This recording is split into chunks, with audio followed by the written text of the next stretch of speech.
will have people, who even younger who want the paper. But think about yourselves. I mean, how many of you read the printed newspaper this morning, even if you knew about your guest speaker? Be honest. See? I mean, because in a world, a fast-moving world, and all the things you have going on, it's just not as efficient, I think, for some people to do. I had a question with the two websites. Do you ever think, since that's the AJC.com is a free website, that dilutes your brand at all? You know, if you had this really, if you're doing research on what readers want, that it's going to not scare people away, but they're not seeing that other side of what you guys offer. You're sort of asking a pretty question we're wrestling with ourselves, and it's not altogether clear. What we do know is this, that the user of AJC.com is very different than the user of myAJC.com or PrintReader. They are different audiences. It's part of why we need to do that as a business, because 40 years ago, when 90% of households got a newspaper, I mean, that's plenty of audience to work with from an advertiser and marketing perspective. But when that shrinks to half that size, well, we've got, I think, probably close to, I don't know the numbers, so say we have 20% market penetration with AJC.com, and that 20% is not redundant with the print newspaper. Well, think about it. If you could start a magazine today or a website and 20% market penetration, well, that's a pretty good business, right? So you want to hang on to those people, not drive them away, even if they don't fit your traditional customer profile, right? Or the customer profile everyone's comfortable with. You could do something with 20% of the market. Yeah, someone else had their hand. Yeah, so is there any reason for the subscription model? I mean, can everything can be free and you can rely on advertising for revenue? Well, you came in a little bit late. We talked about that earlier. The problem is there's just not enough advertising dollars there. And then sometimes when people talk about newspaper in print versus digital or online, the shorthand way is dollars to dimes in terms of the amount of money you can charge for advertising. So right now, yeah, I do think there'll be some advertising-only models. But one of the things our research showed us with the subscribers is they didn't like a lot of disruptive advertising. They actually like a real simple, they'd rather pay and not have a bunch of ads in some cases, or have kind of a more sedate advertising environment that speaks more directly to them. So I think all that remains to be figured out, and I do think that there won't be one answer. Media is very fragmented, a lot of people like different things, and over time I think we'll have to figure out where do we fit in best and where's our best business model. Okay, we got slides. One of the things we can do, though, digitally is, we are not encumbered by the realities of print. So there are a lot of things that encumber you in print. First, the actual paper that you have to spend money on. It's expensive. Second is, you are limited by the mechanical realities of big printing press. How many pages, what size. For example, one of the things people always say, well, why don't you just take that page out of the newspaper and save money? Well, you can never just work with one page. You got to work with two if you know how a press works. You know what I mean? And then you also, deadlines. One of the great struggles in every newsroom is how late can you go versus when the guys who print the paper and deliver it want it. You know what I mean? So the Braves are in extra innings. It's like, oh God. And what we learn is if the paper's not there in the morning for readers, they don't read it.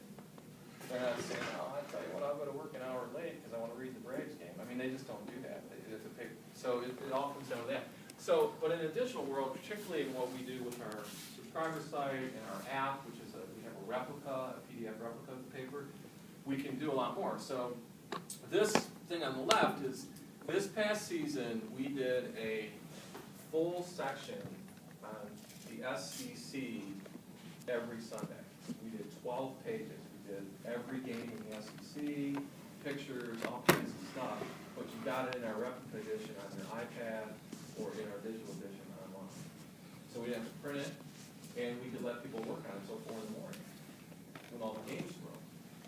It was very popular, and as the season went along, we kept getting more and more and more use of it. So we think there are possibilities there. And it's been strange. People really like the replica edition of the paper. Have you guys seen it? Have any of you used it? I mean, it's a literal interactive PDF that you can page through.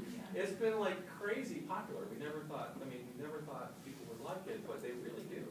And it makes sense to them, you know, because newspapers, for all their challenges, you could argue, are sort of a perfect interface. I mean, you know how it works, you know where to find stuff, you can, you know, go as fast or as slow as you want. It's not maybe the most efficient interface, but it's not bad, you know, and so people tend to like that. A lot of magazines, I don't know if you subscribe to any magazines like on your iPad, but like the New Yorker, which I subscribe to, their app is incredible. It's so cool the way it works. And then they, you know, they publish a lot of fiction and poetry and stuff, so you can hit a button on their app and hear the poet read the poem, you know, stuff like that. So I think there are a lot of possibilities there going forward for us and others. And then we invest a lot in sort of these interactives and data journalism and stuff. This thing is about a story I wrote. And it follows in an interactive manner, you can find it online, a young soldier's journey across France during World War II. You know, there's audio in there, and you can hear him talk about it and stuff like that. So what we're trying to do is, again, I mentioned like flying in first class. So if someone's a subscriber to the paper, what we want to do is just kind of surround them with this really great experience that they're willing to pay for and that they're wowed by. You know, and I think that's where we have to go. We do a ton with social media. I don't know if any of you follow us on Twitter, but if you don't, you should. We're sort of really well known in the newspaper and media world for having really good Twitter interaction with Very irreverent. Yeah, you know, we take chances more so than traditional media, and we've had some problems, but not a lot. And then obviously Facebook's a big referral for us. I mean, people get news that way on Twitter and Facebook, so we're pretty active there and figuring that out. How does this compare with other newspapers? 90,000, I know it's a lot of people, but it seems low to me. You know, it depends who you talk to. Like, yeah, compared to the New York Times, low. Compared to, you know, someone we would see as a peer like Dallas, yeah, I think we're probably a little better. So, it's growing and it keeps growing. But think about it this way: 90,000 people. It's a lot of people. I mean, you ought to be able to do something with that. You know, I always tell people. So during the week, we sell like 200,000 newspapers. On Sunday, about 400,000, maybe a little less. I mean, in Atlanta, Georgia, you can sell 400,000 anything. So, you know, you ought to be able to make money on it, right? You ought to be able to do something with that. So it's all relative. Okay, so a little bit about, you know, our mission in the middle of all this, because as you might imagine, my responsibility is to run the newsroom. You know, we have a reporting staff and all these journalists, and there's a lot of shit going on. I mean, you know, they got social media, they got this going on, and they can get confusing. And I always say, look, who knows where all this technology is going to go? Who knows how all this will change? But one thing we know is if we don't do great journalism, nothing else matters. And so that's really where we focus. We do great stories, be important to our readers, be important in this market, and let the technology take care of itself over time. And that's just a way as a leader to try to make it so that people are not paralyzed by confusion or indecision, but instead stay true to the mission that we have, which is, you know, to me very important and very motivating. And, you know, we saw this. I don't know how closely you followed what we did during the storm. You know, we talked a little bit about it. I mean, we were pretty tough on the governor and others after that first storm. But I believe that led to a better reaction in the sense. You know?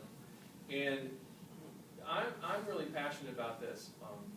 Georgia is becoming one of the most important states in the union. I mean, it continues to grow. Its congressional delegation will continue to grow. It will soon be in play in national elections. I mean, probably not this next cycle, but the one after that, which means a lot of attention and this should be one of the very best places in the world to live, to raise your children, to get an education. And I think the Atlanta Journal-Constitution has a responsibility to demand that of Georgia and Metro Atlanta by holding people accountable, by watching things closely, and by not necessarily accepting that things have always been done this way. And whether we're in print, online, on the app, we've got to be a force for good. And that's really, I think, what gets us out of bed. I mentioned the storytelling thing, and again, if you're a reader of the paper, you will know this, and if you're not, I would encourage you to spend time with our Sunday paper. So in all this research, and in all this stuff we did, one of the things that we found out early on that people didn't want on the front page, like sports they didn't want, but they didn't like long narrative stories on the front page, typical beginning to end kind of compelling story. And unfortunately for a while, a year or so, that got interpreted as people didn't like long narrative stories at all. And we didn't have them in our paper, despite having some very talented people. So we kept looking at things, and as we did some research on our Living in Art section, we found out we had some hints, although this wasn't directed, we were wrong. That this will shock you. Newspaper readers like to read. How about that, huh? And what we realized is that we needed to create some signature sort of work for our Sunday newspaper besides our Watchdog investigative stuff. So that's what we did. It has been incredibly popular. These are, like, we devote 2 or 3 pages, sometimes 4, to these stories every week. And even the name, Personal Journeys, came out of our research. Because what people really like is a sense of a person going from one place to another, kind of overcoming something, resolving something in their life, coming through a difficult experience. And it was funny because the newsroom had all kinds of ideas for the name, and then we did all this research and all of our suggestions, people hated it, but they like Personal Journeys. And so this one, and this is really one of our best ones, I think, it's about a coach, a very well-known coach, football coach, who gets Lou Gehrig's disease in his effort to.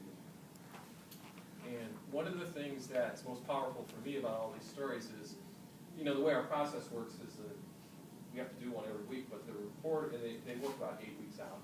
The reporter proposes a story to a group of editors, and one of the requirements is that the subject of the story cooperate, because we are in their lives. In their bedroom for a long time, getting this stuff, and you can't really tell these stories without that kind of access. So you're really asking people to trust you in a way that, we're the media. Let's face reality. How many people? And we have really won our audience over with this. My favorite thing that happened is people started citing these stories as a reason they read the paper before we even start asking in the research. We said, we got to give it time, and we weren't even asking yet, people were mentioning it. I did this one. We did a little challenge among our senior leaders in the newsroom. We all said we would do one. It's a lot of work. Mine took 9 months. I would never let one of the reporters work on one that long. But it was about a veteran who literally did not know what had happened to him in World War II. He was thrown out to the front lines, lasted 13 days, got wounded, got out, and never really knew where he was. When I sat down with him, he couldn't even tell me what unit he was in. And I had a rough idea of where he must have served. He couldn't even tell me, he didn't remember the names of towns. He couldn't remember anyone he knew. His office, his commanding officer's name, nothing.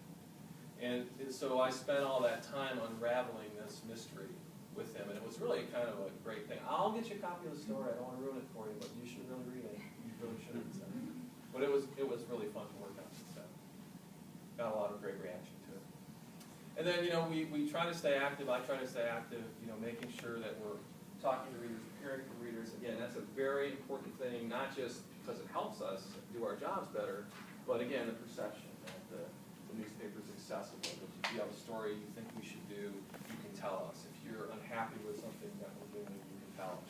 And again, that was a big challenge for the agency when I came here. So I think that might be it. Oh, no. Okay. I always like to say this. A lot of people don't know this, but so I came here from Ohio. I mentioned that with the Dayton News. So James Cox, who's the founder of our company, Cox Enterprises, the company was founded in Dayton, Ohio. He bought the Dayton Daily News in 1898, which $25,000 to include the money. You know, and now we're about a $17 billion largest privately held company in Georgia, big media company.